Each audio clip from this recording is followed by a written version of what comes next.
नमस्कार। एक बार पुनः हमसे जुड़ने के लिए आपका बहुत बहुत आभार। हर मुश्किल, हर असफलता, हर दुख में इसके बराबर या इससे बड़े लाख का बीज छुपा होता है।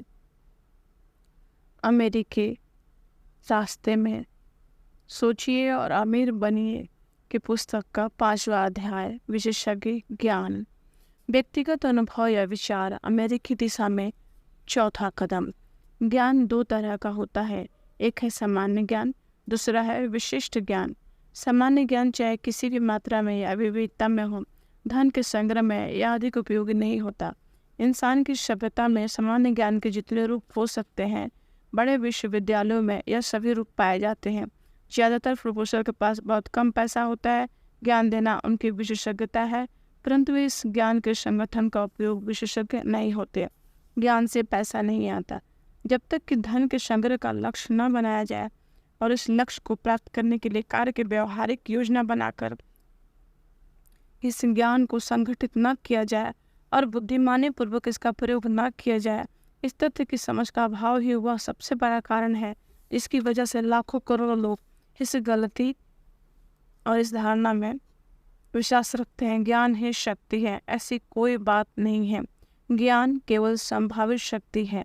यह शक्ति तभी बनता है जब इसे कार्य की निश्चित योजना में संगठित किया जाए और किसी निश्चित लक्ष्य की प्राप्ति में इसका उपयोग किया जाए। शिक्षा के सभी तंत्रों में मिसिंग लिंक या छूटी हुई कड़ी यही है कि शैक्षणिक संस्थाएं अपने विद्यार्थियों को यह सिखाने में असफल रहती है कि ज्ञान के हासिल हो जाने के बाद वे अपने ज्ञान को संगठित कैसे करें और उसका उपयोग किस तरह से करें। कई लोग यह मानने की गलती करते हैं कि चूंकि हेनरी फोर्ड बहुत कम समय के लिए स्कूल गए थे, इसलिए उनके पास शिक्षा कम थी। जो लोग ये गलती करते हुए दरअसल शिक्षा का सही अर्थ नहीं समझ पाए। एजुकेशन शब्द लैटिन शब्द एजियोको से बना है, जिसका अर्थ है बाहर लाना या अंदर से विकसित करना। ये जरूरी नहीं है कि वही व्यक्ति शिक्षित हो जिसके पास समान या विशिष्ट ज्ञान की प्रचुरता हो। शिक्षित आदमी वह होता है जिसने अपने मस्तिष्क को इस तरह से विकसित कर लिया है कि वह जो चाहता है उसे हासिल कर सकता है। इस प्रक्रिया में वह दूसरों के अधिकारों का हनन नहीं करता। अज्ञानी आदमी भी दौलतमंद बन सकता है। प्रथम विश्व युद्ध के दौरान शिकागो के एक अखबार ने कुछ संपादकीय लेख छपे जिसमें अन्य बातों के अलावा इस बात का जिक्र भी था कि हेनरी फोर्ड एक अज्ञानी शांतवादी है। फोर्ड ने इस वक्तव्य पर आपत्ति की और उस अखबार के खिलाफ एक मुकदमा दायर कर दिया। जब मुकदमा कोर्ट में चला तो अखबार के वकीलों ने अपनी बात को सही साबित करने के लिए फोर्ड को गवाही देने के लिए बुलाया ताकि जूरी के सामने यह साबित किया जा सके फोर्ड अज्ञानी थे। वकीलों ने फोर्ड से बहुत से सवाल किए जिससे यह साबित हो सके हालांकि उनके पास कार बनाने का विशिष्ट ज्ञान था, परंतु बाकी सभी मामलों में वह निपट अज्ञानी थे। फोर्ड से इस तरह से सवाल पूछे गए, बेनेडिक्ट आर्नोल्ड कौन थे और वह 1776 विद्रोह से निपटने के लिए ब्रिटेन ने कितने सैनिकों को अमेरिका भेजा। इस आखिरी सवाल को फोर्ड ने जवाब दिया, मुझे ब्रिटेन द्वारा भेजे गए सैनिकों की निश्चित संख्या तो नहीं पता, परंतु मैंने सुना है जितने सैनिक गए थे उनमें बहुत कम वापस लौटे। आखिरकार फोर्ड को इस तरह के सवालों का जवाब देते देते थक गए और उन्हें अजीब से सवाल के जवाब में कटघरे में आगे की तरफ झुकते हुए विरोधी वकील की तरफ उंगली दिखाते हुए कहा, आपके द्वारा पूछे गए इस मूर्खतापूर्ण सवाल का या आपसे अब तक मुझसे जितने सवाल पूछे हैं, अगर मैं उन सवालों के जवाब सचमुच चाहूँ तो मेरे टेबल पर कई बटन लगे हुए हैं और मैं सही बटन दबाकर अपनी सहायता के लिए ऐसे आदमियों को बुला सकता हूँ जो सही जवाब दे सकते हैं। मेरे पास ऐसे विशेषज्ञ मौजूद हैं जिनसे मैं जितने भी सवाल पूछूंगा उन्हें उन सब के जवाब मालूम है। अब क्या आप मेहरबानी करके मुझे बताएंगे कि जब मेरे आसपास ऐसे लोग मौजूद हों जो मेरे लिए हर सवाल का जवाब दे सकते हैं, तो मैं सिर्फ इन सवालों के जवाब मालूम करने के लिए अपने मस्तिष्क में ढेर सारे सामान्य ज्ञान का अटाला क्यों इकट्ठा करूं? इस जवाब में निश्चित रूप से दम था। इस जवाब से वकीलों की हवा निकल गई। अदालत में बैठे हर आदमी को यह एहसास हुआ कि यह जवाब किसी अज्ञानी आदमी का जवाब नहीं था, बल्कि एक शिक्षित आदमी का जवाब था। हर वह आदमी शिक्षित है जो जानता है कि जरूरत पड़ने पर उसे ज्ञान कहाँ से मिलेगा। अपने मास्टरमाइंड समूह के सहयोग से हेनरी फोर्ड के पास वह सारा विशिष्ट ज्ञान था जिसकी उन्हें अमेरिका के सबसे अमीर आदमी में से एक बनने की जरूरत थी। यह अनिवार्य नहीं था कि सारा का सारा ज्ञान उनके पास अपने ही दिमाग में हो। आप वो सारा ज्ञान हासिल करना चाहते हैं जिसकी आपको ज़रूरत है। इससे पहले कि आपको ये विश्वास हो कि आप इच्छा को इसके आर्थिक समतुल्य में बदलने के सामर्थ्य रखते हैं, आपको उस सेवा, वस्तु या प्रोफेशन के विशिष्ट ज्ञान की आवश्यकता होगी जिसके द्वारा आप दौलतमंद बनना चाहते हैं।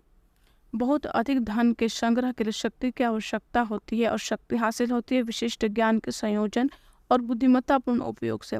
परंतु ये जरूरी नहीं कि सारा का सारा ज्ञान उस आदमी के पास हो जो धन का संग्रह करता है। थॉमस एडिसन अपनी ज़िंदगी में सिर्फ 3 महीने स्कूल गए थे, परंतु उनके पास शिक्षा की कमी नहीं थी और वे गरीबी में नहीं मरे। हेनरी फोर्ड 6वीं कक्षा से कम पढ़े थे, परंतु आर्थिक दृष्टि से उन्होंने अपनी स्थिति को बहुत अच्छी कर ली। विशिष्ट ज्ञान प्रचुरता में उपलब्ध है और आप काफ़ी कम दाम में विशिष्ट ज्ञान रखने वाले लोगों को नौकरी पर रख सकते हैं। अगर आपको इस बात में संदेह हो तो किसी विश्वविद्यालय में वेतन का रिकॉर्ड देख लें।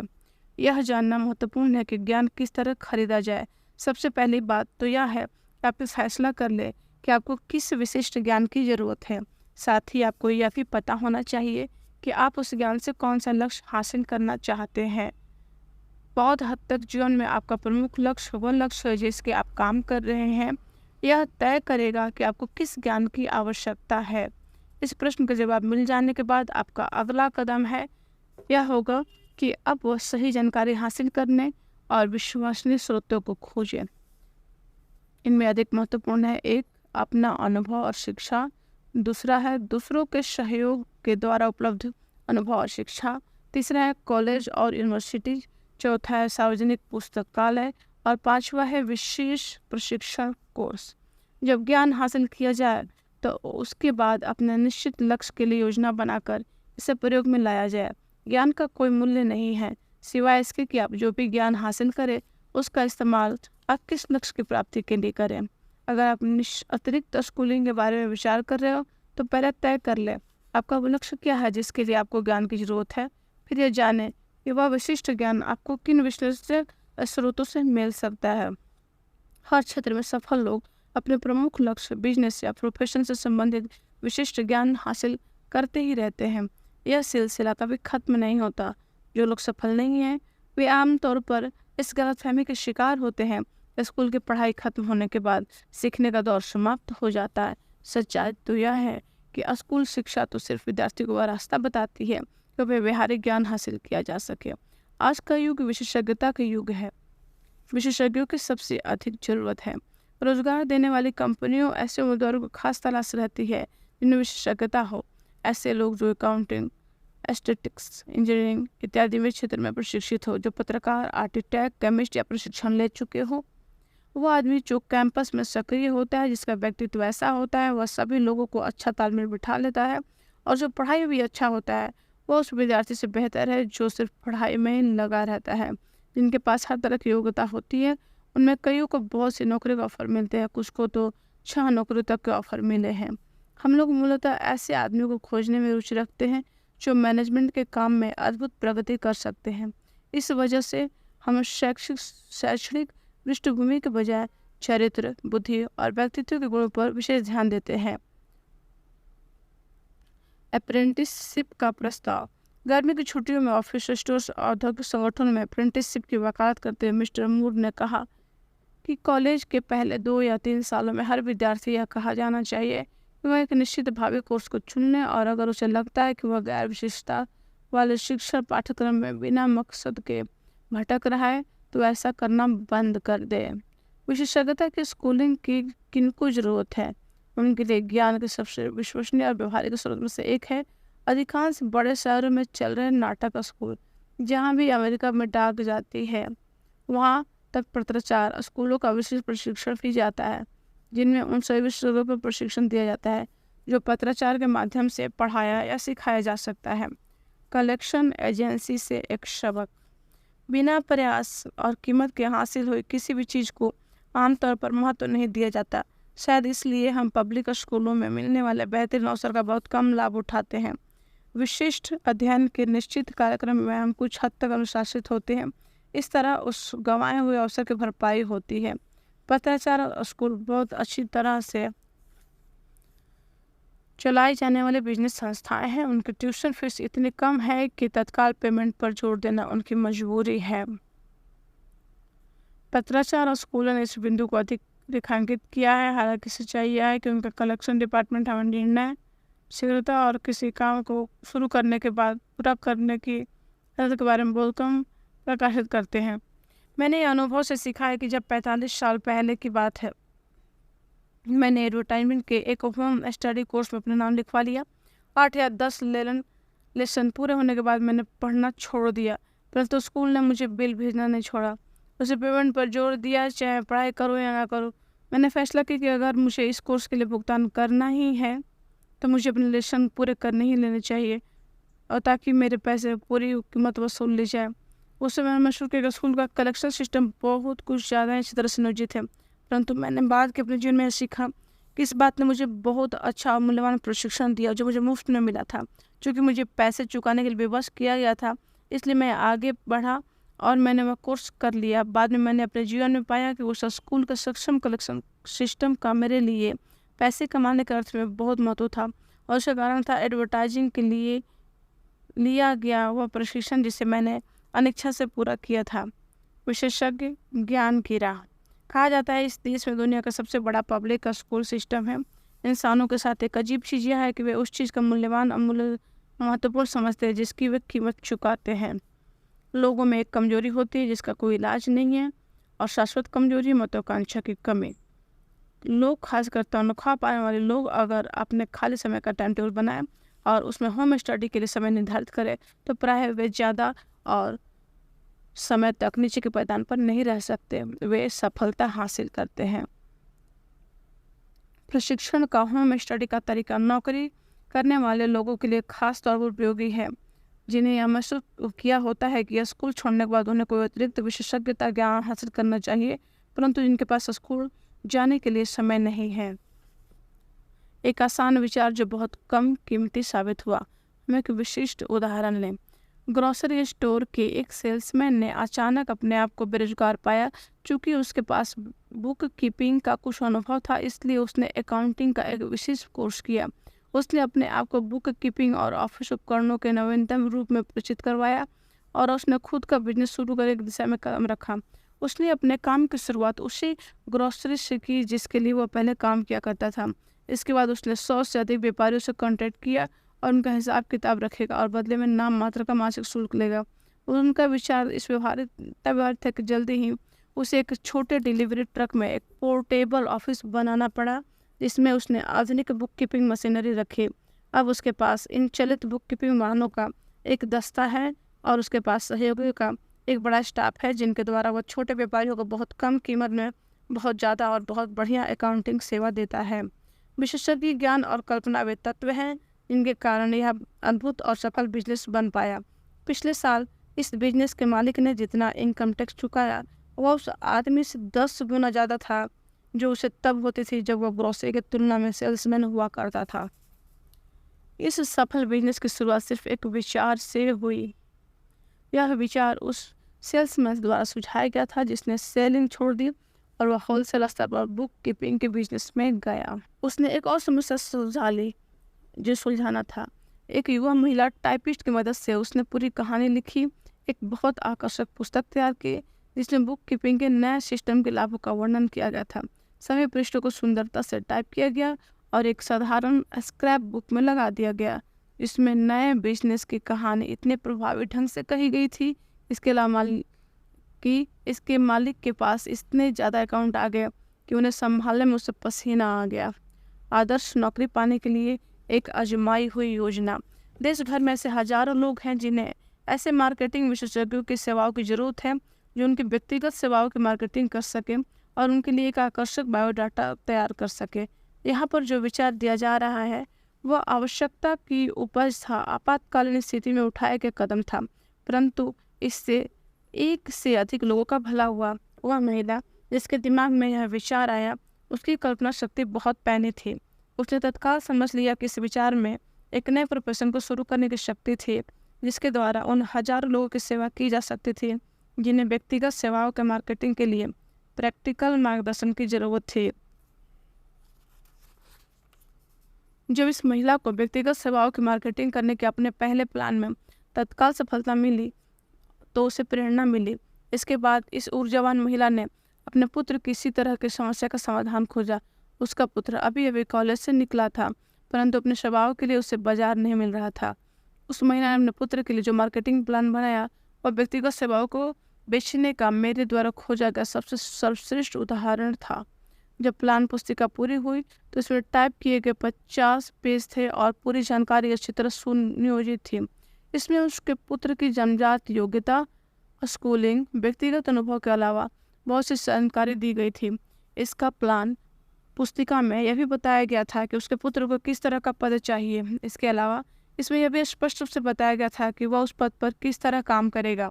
प्लान पुस्तिका की तैयारी में कई सप्ताह की मेहनत लगी, जिस दौरान उस महिला ने अपने पुत्र को हर दिन सार्वजनिक लाइब्रेरी में भेजा, जहां से वह अपनी सेवाओं को सर्वश्रेष्ठ ढंग से बेचने के लिए आवश्यक डाटा लेकर आता था। उसने अपने पुत्र को उसके संभावित नियोक्ता के सभी प्रतियोगियों के पास भेजा और यह महत्वपूर्ण जानकारी हासिल करवाई कि उनके लिए बिजनेस की कौन सी विधियाँ महत्वपूर्ण हैं।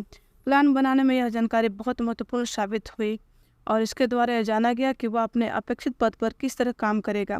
जब प्लान बनकर तैयार हो गया तो इसमें आधा दर्जन से अधिक श्रेष्ठ सुझाव थे, जिनके द्वारा संभावित नियोक्ता को लाभ हो सकता था और उसका बिजनेस बेहतर बन सकता था। आपकी इच्छा हो सकती है कि आप पूछें, नौकरी हासिल करने के लिए इतने झंझट उठाने की क्या जरूरत है? इसका जवाब यह है, किसी काम को अच्छी तरह से करने में कभी झंझट नहीं होती। उस महिला ने अपने पुत्र के हित को ध्यान में रखते हुए जो प्लान बनाया, उससे उसे पहले इंटरव्यू में वह नौकरी मिल गई जिसके लिए उसने आवेदन किया था और उसे वही वेतन दिया गया तो उसने मांगा था। यही नहीं, इससे भी ज़्यादा महत्वपूर्ण यह है कि नीचे के स्तर से शुरुआत नहीं करनी पड़ी। उसने जूनियर एग्जीक्यूटिव के पद पर एग्जीक्यूटिव की तनख्वाह पर अपना करियर शुरू किया। इतनी झंझट क्यों उठाना, यही तो समझना है। नीचे से शुरुआत की होती तो उसने निरंतर तरक्की की होती तो उसे इतनों पर उठने में कम से कम 10 साल का समय लगता, जबकि सुनियोजित प्रस्तुति की वजह से उसे एक ही झटके में वह नौकरी मिल गई और उसके 10 साल का समय बच गया। इसलिए हमें इस तरह से अपने आप को परखना चाहिए, असंतोष से अपने लिए काम करवाएं।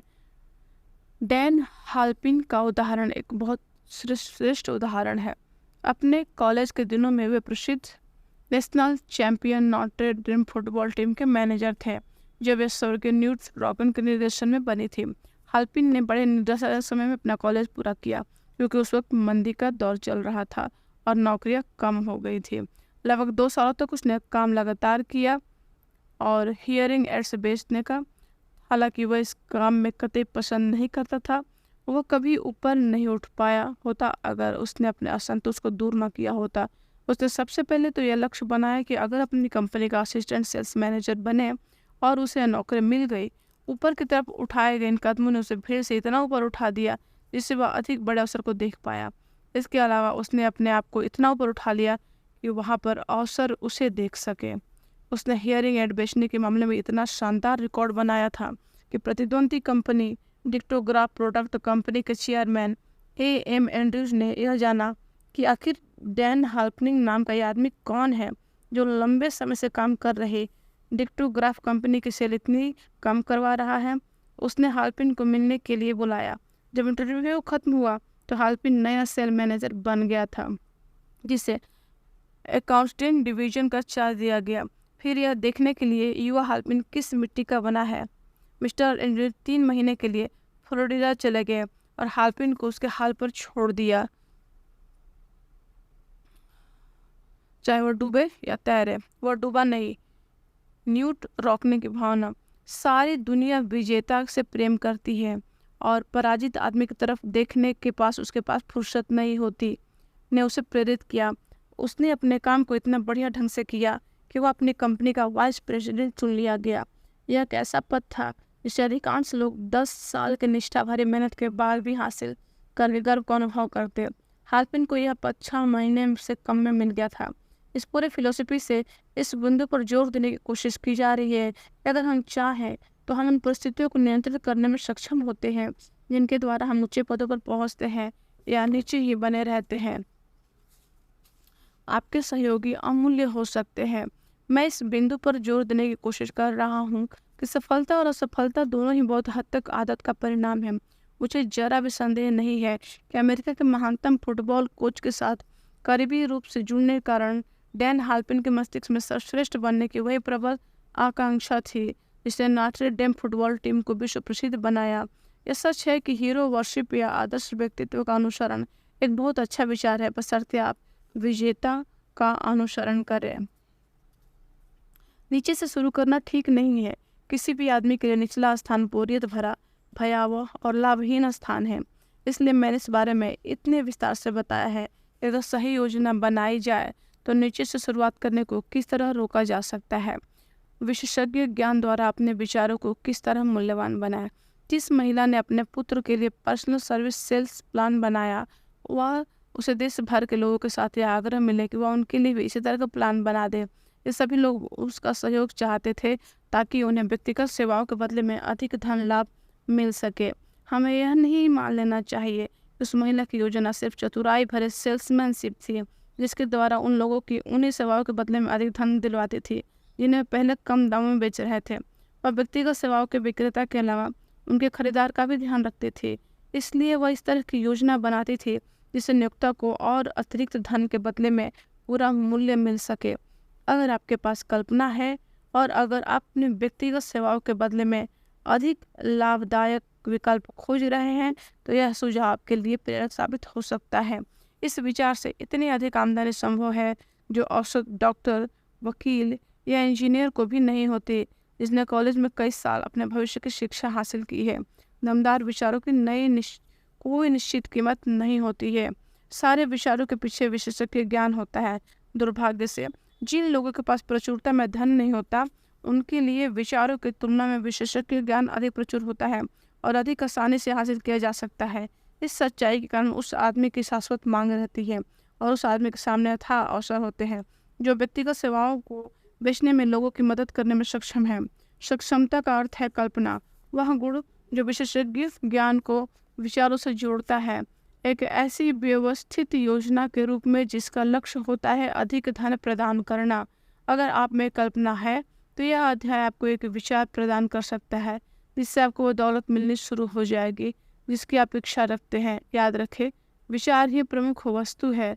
विशेषज्ञ ज्ञान आपको किसी भी नुक्कड़ पर मिल सकता है, किसी भी नुक्कड़ पर। अभी तक आप हमारे साथ बने हुए इतना वक्त और समय देने के लिए आप सबका बहुत बहुत आभार। आपको अच्छा लगे और पसंद आ रहा हो तो हमें सहयोग करें, सब्सक्राइब करें और सुझाव दें कि और कौन से पुस्तकों को आप सुनना चाहते हैं, कमेंट करें। और अगर कोई और सुझाव हो तो वो भी हमें अवश्य बताएं। हम उसका भी स्वागत कर रहे हैं। आप सबका हमसे जुड़ने के लिए बहुत बहुत आभार, शुक्रिया।